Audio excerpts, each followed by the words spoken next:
ఈ రోజు మనము relationship of age and fertility గురించి మాట్లాడుకుందాం. హాయ్ వ్యూవర్స్, నమస్కారం. నా పేరు doctor Sunitha, consultant 49 hospitals Tirupati.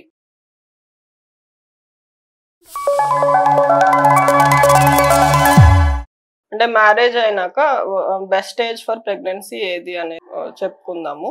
General గా ఫీమేల్స్ లో ఏంటంటే ప్రెగ్నెన్సీకి ఛాన్సెస్ ఎప్పటి నుంచి ఉంటాయి అంటే మెచ్యూర్ అయినప్పటి నుంచి మళ్ళీ వాళ్ళకి పీరియడ్స్ ఆగిపోయే వరకు మనము రిప్రొడక్టివ్ ఏజ్ అని అంటాము. సో ఆల్ దట్ పీరియడ్ అంతా వాళ్ళు ప్రెగ్నెన్సీ రావడానికి ఛాన్సెస్ అనేటివి ఉంటాయి. కొంత ఏజ్ లో తక్కువ, కొంచెం కొన్ని ఏజెస్ లో ఎక్కువ అనేది వేరీ అవుతుంటది.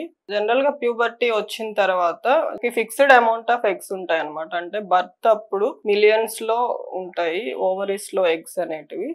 నెక్స్ట్ మెచ్యూర్ అయిన తర్వాత జనరల్ ఎగ్స్ మధ్యలో డెవలప్మెంటల్ ప్రాసెస్ లో మిగిలినవి అరౌండ్ థౌజండ్స్ లో ఉంటాయి. సో మెచ్యూర్ అయిన తర్వాత ఇనిషియల్ సైకిల్స్ లో కొన్ని 1-2 years వరకు ఎవ్రీ మంత్ ఎగ్ రిలీజ్ అనేది ఉండదు. ప్లస్ టీనేజ్ కి మనకి బాడీ కూడా ప్రెగ్నెన్సీకి రెడీగా ఉండదు. సో జనరల్ గా ఆ ఏజ్ అరౌండ్ 20 years వరకు ప్రెగ్నెన్సీ అనేది బెటర్ గా ఉండదు. So after 20 to around 30 years ovaries లో ఉన్న ఎగ్స్ అనేటివి క్వాలిటీ అనేది చాలా బాగుంటది.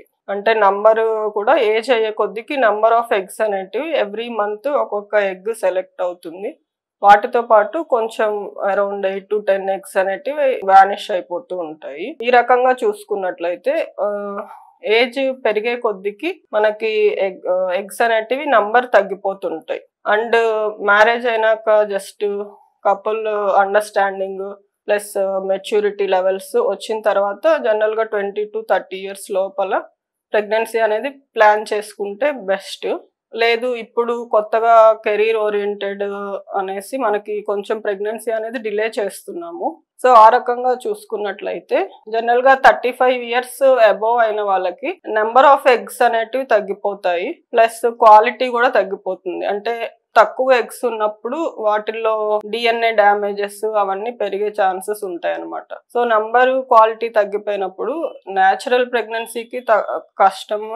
ప్లస్ ఐవీఎఫ్ అలాంటి ప్రొసీజర్స్ చేసినా గానీ ద క్వాలిటీ ఆఫ్ ఎంబ్రియో అనేది చాలా తక్కువగా ఉంటుంది అనమాట. So better to plan pregnancy below 30 years. కాకపోతే అది ఎవరు ఫోర్స్ చేయలేరు, ఒక్కొక్క కండిషన్స్ ని బట్టి ఒక్కొక్కసారి ఉంటది. సో కెరీర్ పరంగా గానీ, ఫైనాన్షియల్ గా గానీ, పార్ట్నర్ బాండింగ్ పరంగా గానీ ఇంకా డిలే చేయాలి అంటే కనుక ఇప్పుడు మనకి కొన్ని బెస్ట్ ఆప్షన్స్ అవైలబుల్ లో ఉన్నాయి.